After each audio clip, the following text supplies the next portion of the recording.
OPM 가족 여러분들, 그리고 선교지에 계시는 선교사님들, 건강하게 한 주를 잘 보내고 계십니까?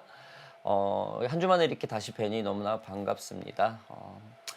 우리의 영육을 우리의 영이 육신을 지배하듯이 하나님의 말씀 안에서 주님을 알아가고 배우는 우리 모두가 되기를 소망합니다. 하나님 말씀을 알았다면은 우리 안에 예수의 냄새가 많이 나야겠죠. 따뜻한 크리스찬의 하트를 갖는 우리 OPM 가족 모두가 되기를 주님의 이름으로 바랍니다. 자, 우리는 지난 시간에 다니엘의 기도를 2주 동안을 통해서 우리가 배웠습니다. 어쩌면 다니엘서 12장 모두는 다니엘이 하나님과 교제하는 그런 기도 내용이라고 볼 수 있습니다. 즉, 다니엘서는 전체가 다 기도 내용이죠. 즉, 다니엘 성경 전체가 하나님과 다니엘이 기도했던 그 내용, 그 친밀한 관계를 보여주는 그런 말씀이기도 합니다. 자, 아무튼 우리는 이러한 다니엘의 모습을 보면서 하나님과 기도하는 것을 게을르지 말아야 된다는 것을 우리가 알게 되었습니다. 오늘 본문이 10장은 다니엘서 전체 중에 끝인 12장까지 되는 그 환상의 마지막 부분의 시작입니다. 즉 다니엘의 환상의 그 마지막 환상이 지금 10장부터 시작되는 겁니다. 자, 이 환상을 통한 계시는 그 내용과 형식에 있어서 8장과 아주 밀접한 관계를 가지고 있습니다. 그 내용은 바사 제국의 통치 때부터 세상 끝날 때까지의 세계의 역사와 이스라엘의 미래가 예언이 되고 있습니다. 한편 그 전체 계시의 서막인 본장은 오늘 본문은 다니엘 환상의 배경과 메시아를 통한 환상이 전개가 됩니다. 자, 그럼 말씀 속으로 들어가 보겠습니다. 오늘 본문 말씀 1장 오늘 본문 말씀 1절, 2절, 3절 우리 함께 보겠습니다. 바사왕 고레스 제3년에 한 일이 벨드사살이라 이름한 다니엘에게 나타났는데 그 일이 참되니 곧 큰 전쟁에 관한 것이라. 다니엘이 이 일을 분명히 알았고 그 환상을 깨달았느니라. 그때에 나 다니엘이 새 이래 동안을 슬퍼하며 새 이래가 차기까지 좋은 떡을 먹지 아니하며 고기와 포도주를 입에 대지 아니하며 또 기름을 바르지 아니하니라. 다니엘은 환상으로 예언을 선포하게 됩니다. 바사왕 고레스 통치 제3년이면 BC 534년 정도라고 합니다. 그리고 다니엘은 80세 이상의 지금 고령의 나이가 되어 있습니다. 인생의 대부분을 이방 나라의 신하로 보내게 되었죠. 자신의 모국어보다 외국어를 더 많이 사용해야 하는 그런 삶을 살게 되는 것이죠. 저도 개인적으로 호주에서 한 20여 년 살고 있는데 영어만 사용하면서 사는 것이 얼마나 어렵고 깝깝한지 모릅니다. 어떨 땐 제 자신의 정체성이 호주 사람과 혼동될 때가 한두 번이 아닙니다. 아무튼 인생의 노년기이자 말년의 이 다니엘은 하나님으로부터 여전히 그 환상과 메시지를 받고 있다는 것입니다. 자, 그럼 왜 하나님은 당시에 굉장히 젊고 총명한 똑똑한 사람들이 많았을 텐데도 불구하고 왜 노년의 다니엘을 사용을 했을까요? 그것은 다니엘이 하나님의 마음을 품은 기도를 늘 했기 때문입니다. 다니엘은 환상을 보고 깨달은 것을 곧바로 그 슬퍼하며 금식하며 기도하는 반응을 했습니다. 새 이래 동안 슬퍼하며 금식하였다는 것은 3주 동안 이 제한된 금식을 하며 기도해야 했다는 것입니다. 우리는 보통 자신의 목적이나 결심한 것을 하나님께 간청하기 위해 금식을 하는 게 우리들의 보편적인 금식 기도입니다. 그러나 다니엘은 나라가 곧 큰 전쟁에 휩쓸릴 것이고 환란이 일어날 것을 굉장히 가슴 아파했습니다. 그래서 음식을 거부하며 기도하는 것은 자신 스스로 할 수 없고 어떠한 능력에 의해서 어떠한 것에 동기부여가 있기 때문에 이러한 금식 기도를 할 수 있던 것입니다. 우리는 보통 음식이 거부될 때는 몸이 불편하거나 어떤 급격한 신경쇠약에 걸렸을 때 음식을 거부하는 증상들이 일어나는 게 보편적입니다. 지금 다니엘은 이러한 급격한 신경이 민감해진 상황입니다. 슬픕니다. 왜일까요? 왜일까요? 하나님의 마음을 품은 것이겠죠. 사람의 관점으로는 내가 아닌 나라를 위한 금식 기도를 한다는 것은 어쩌면 하나님의 마음을 정말 깊이 느끼고 동감하지 않으면 그 일은 정말로 하기 어려운 일입니다. 이렇게 하나님의 마음을 품고 기도한 사람이 성경에 또 누가 있을까요? 누가 있겠습니까? 느헤미야입니다. 자, 느헤미야서 1장 4절에는 이렇게 말합니다. 내가 이 말을 듣고 앉아서 울고 수일 동안 슬퍼하며 하늘의 하나님 앞에 금식하며 기도하여. 여러분, 에스라서가 쓰여진 지 13년 이후에 이 지금 오늘 느헤미야서 1장 4절이 쓰인 겁니다. 예루살렘은 성벽이 무너져 적의 침략을 받고 백성은 고통스러워하죠. 느헤미야는 이 소식을 듣고 기도하여 이스라엘 백성의 3차 귀환을 이루고 성벽을 재건합니다. 모세의 언약을 갱신하죠. 굉장히 다니엘과 지금 상황이 비슷한 상황이죠. 성벽을 건축하여 이스라엘의 공동체성을 회복하는 게 바로 느헤미야입니다. 우리는 느헤미야의 기도를 통하여 공동체성 회복을 위하여 역사로 움직이는 기도를 보게 되죠. 이것은 기도한 사람의 행위이자 열매일 것입니다. 하나님의 마음을 품은 기도를 하였기에 무너진 성벽을 보고 가슴 아파하였고 그 포로 상황을 보고 하나님 앞에서 끊임없이 금식하면서 기도했던 것입니다. 그리고 성벽 준공이라는 이 기적의 열매, 그 엄청난 기적의 역사의 한 획을 그은 것이죠. 하나님의 마음을 품고 기도한 또 하나의 성경 인물이 있습니다. 누굽니까? 선지자 사무엘의 어머니 한나의 기도입니다. 사무엘상 1장 11절에는 이렇게 합니다. 서원하여 이르되 만군의 여호와여 만일 주의 여종의 고통을 돌보시고 나를 기억하사 주의 여종을 잊지 아니하시고 주의 여종에게 아들을 주시면 내가 그의 평생에 그를 여호와께 드리고 삭도를 그의 머리에 대지 아니하겠나이다. 여러분, 한나는 유다족 속인 엘가냐라는 남자의 아내입니다. 한 여자로서 아이를 갖지 못했던 아주 비참한 인생을 그때까지 살고 있었습니다. 그녀는 부족함이 없는 집안의 남자의 아내로서 삶에는 그리 큰 문제가 없었어요. 윤택했었습니다. 그러나 그녀는 아이를 너무 원했죠. 그녀의 기도의 시작은 여러분, 자기 자신이 원하는 것을 들어달라고 기도를 시작을 합니다. 한나의 기도가 그렇게 시작해요. 아주 보편적입니다. 그러나 그녀의 기도가 하나님을 의지하다 보니 하나님의 마음을 품은 기도로 바뀌게 됩니다. 자, 사무엘상 2장 10절을 보겠습니다. 여호와를 대적하는 자는 산산이 깨어질 것이라. 하늘에서 우레로 그들을 치시리로다.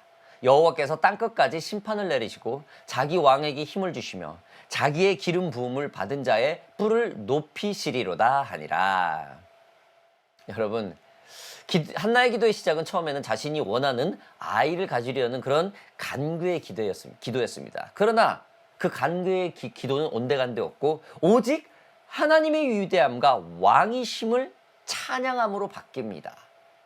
기도의 시작은 작은 자신의 소원으로 시작했지만 그 마음이 하나님의 마음을 품은 기도로 바뀌자 자신의 기도 제목보다는 하나님의 위대함과 하나님의 사랑을 고백하는 것으로 바뀌는 거죠. 하나님의 일방적인 그 마음을 품게 되는 그런 엄청난 상황이 된 것이죠.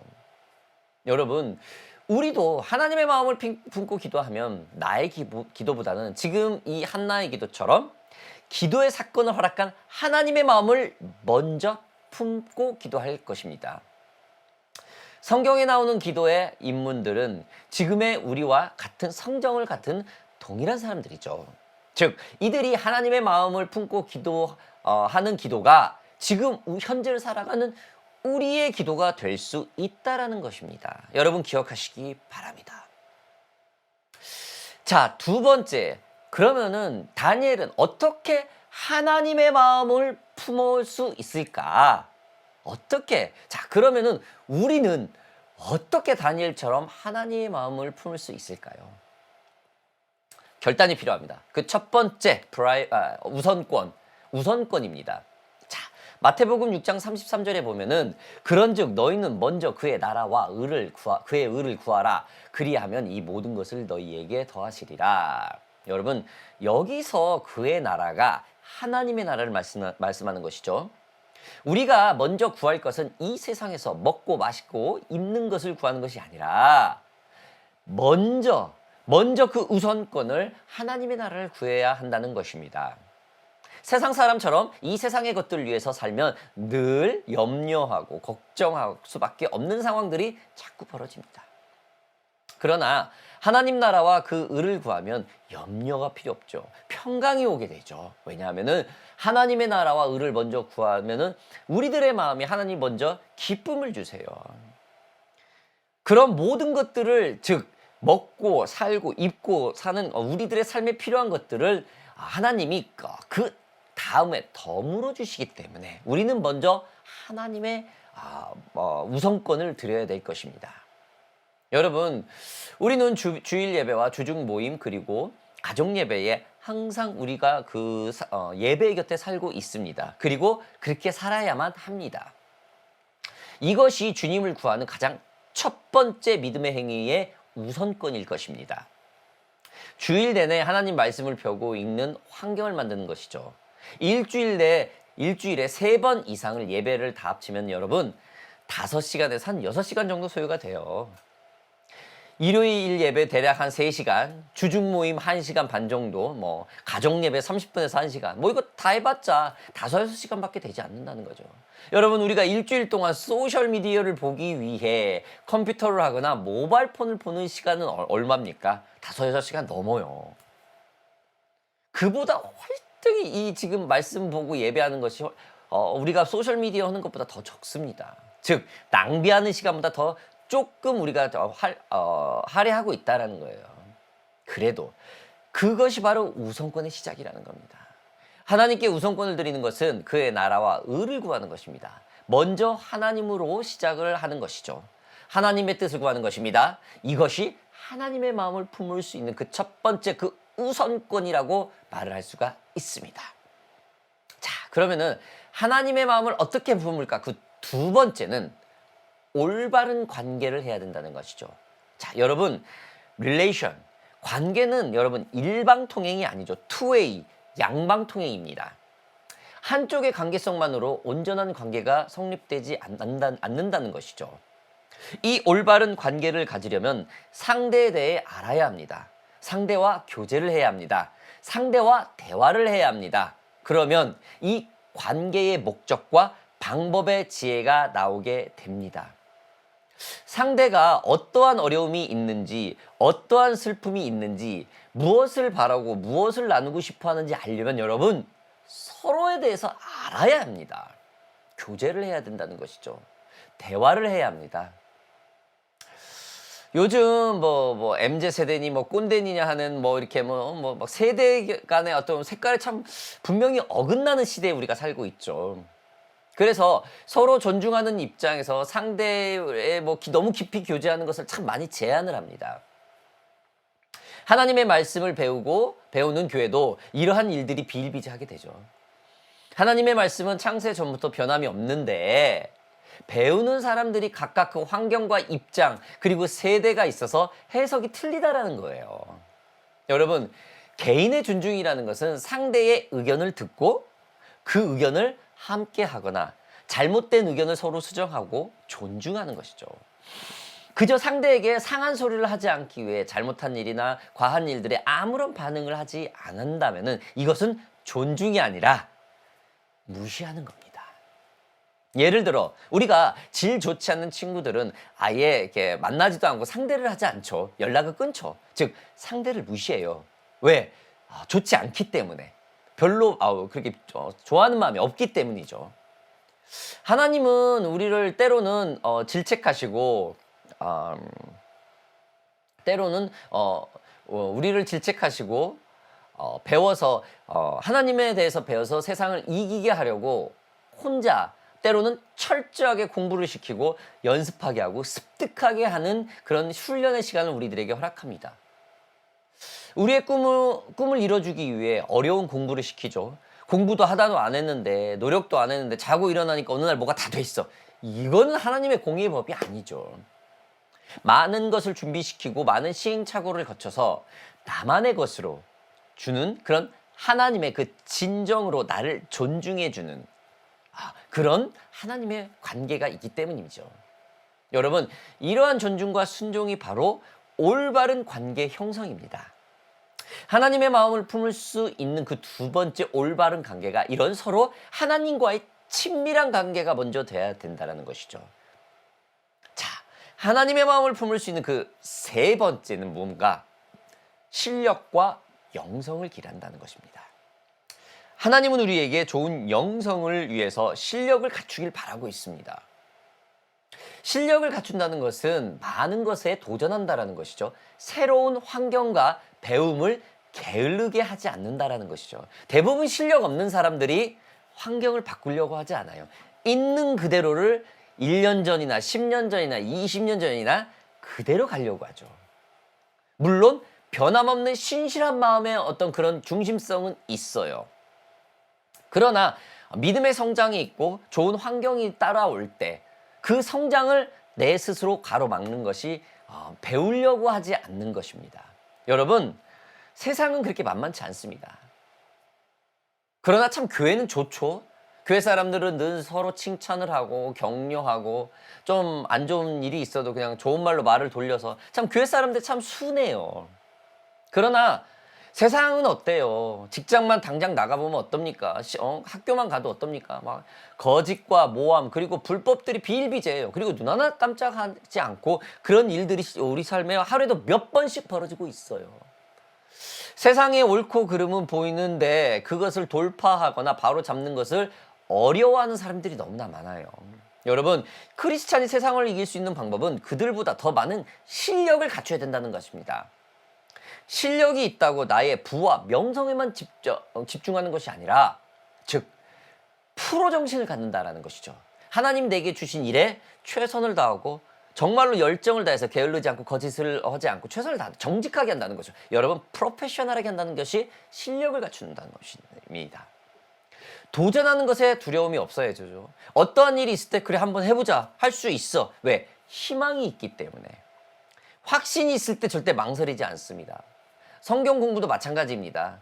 성경 말씀을 공부하고 지키며 사는 것은 진정한 삶의 실력입니다. 말은 맞게 하는데 그 행실이 따라오지 못하면 그 실력은 어느 누구한테도 인정받지 않고 오히려 그들에게 무시를 당하게 되죠.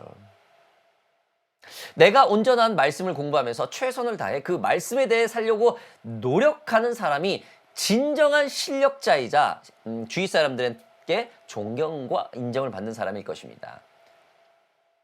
여러분, 그 실력을 본 사람이 그 사람을 따르게 되어 있습니다. 리더십이죠. 바로 영성을 말합니다. 실력 있는 사람에게 예수의 향기가 나는 것은 바로 영성입니다. 여러분, 우리가 하나님의 마음을 품는 것은 이처럼 하나님께 우선권을 갖고 올바른 관계를 형성하고 실력과 영성을 갖추는 것이 있어야 될 것입니다.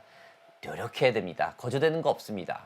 다니엘도 이처럼 하나님께 우선권을 갖고 올바른 관계를 하려고 정말 하나님 앞에서 게을르지 않고 실력과 영성을 갖추는데 최선을 다했던 인물입니다. 느헤미야도 이처럼 하나님과 우선권을 갖고 올바른 관계 속에서 그 느헤미야가 가지고 있는 실력과 영성을 갖추는데 최선을 다했습니다. 한나도 마찬가지죠. 하나님께 우선권을 갖고 올바른 관계를 하면서 정말로 그가 가지고 있는 본분 내뱉었던 아들을 주면 삭도를 대지 않겠다는 걸 그대로 지킵니다. 그게 바로 실력과 영성입니다.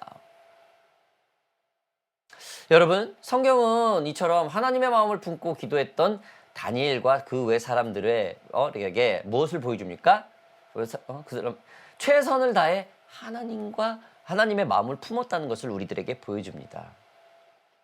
우리도 다니엘처럼 하나님의 마음을 품기 위해 최선을 다하기를 주님의 이름으로 바랍니다.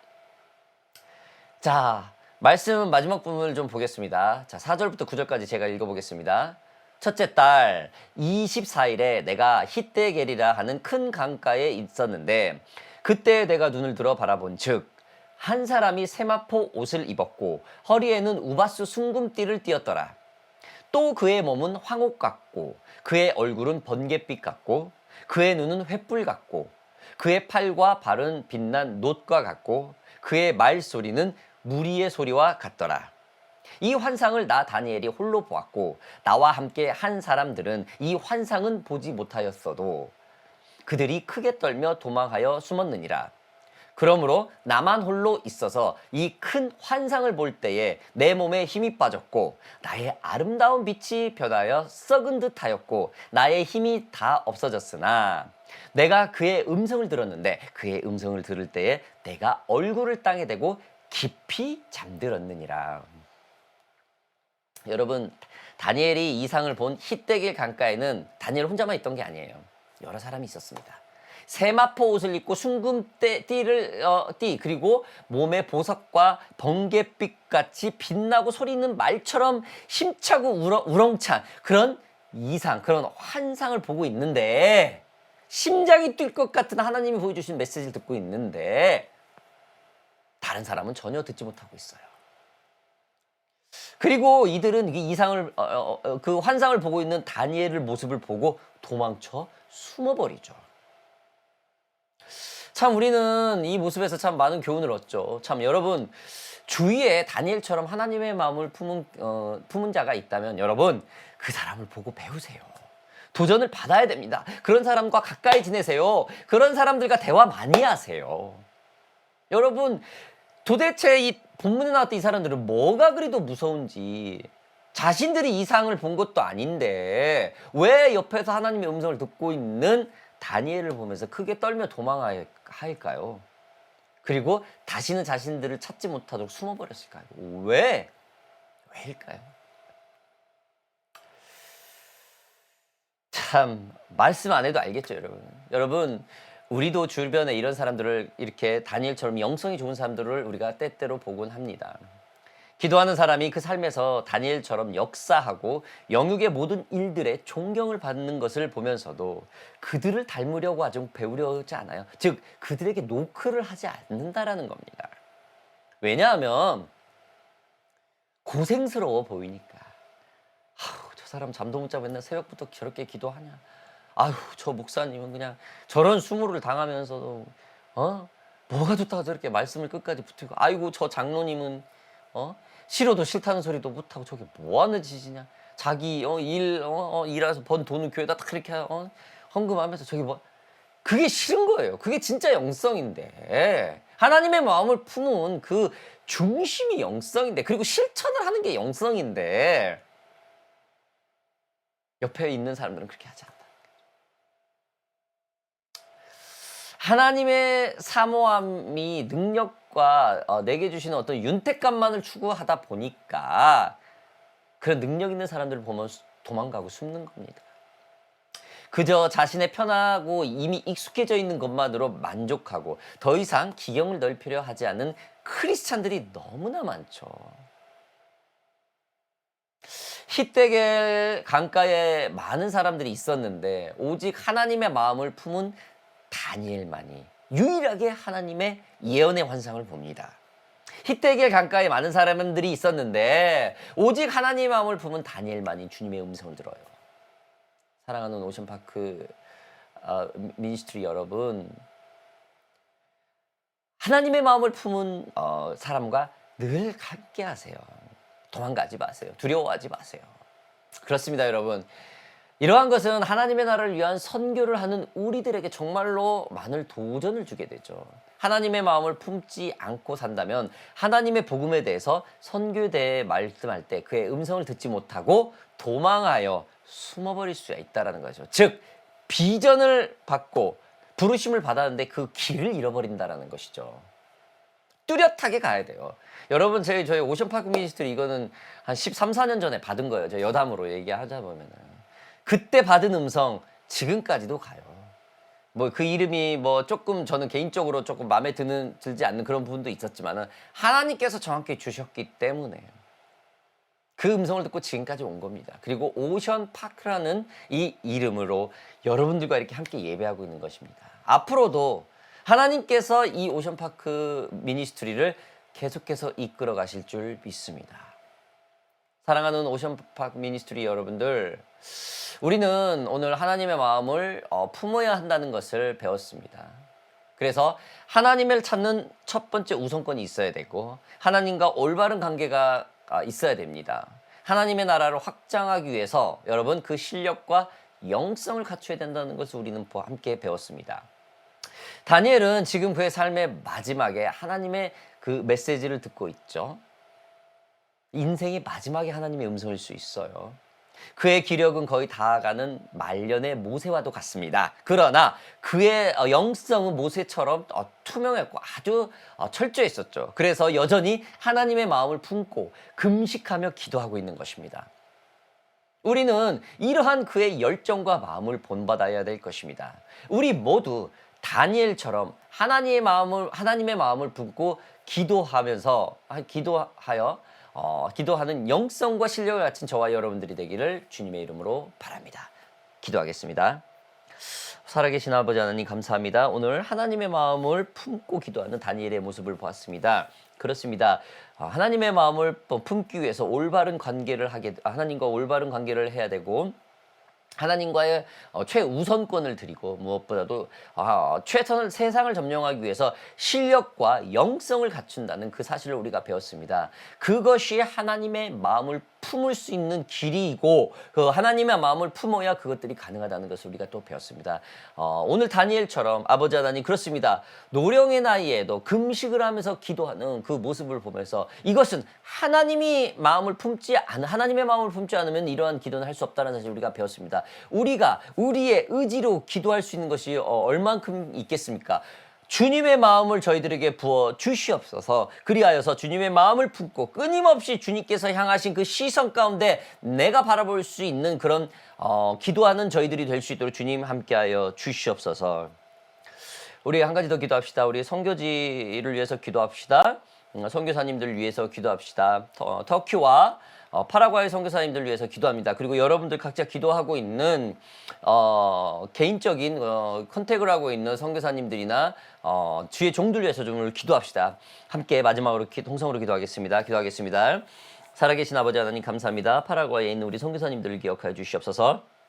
그들이 하나님의 마음을 품고 주님께 우선권을 드리고 올바른 관계 속에서 실력과 영성을 갖추는 그런 귀한 복음의 사역자들이 될 수 있도록 주님 기름 부어 주시옵소서.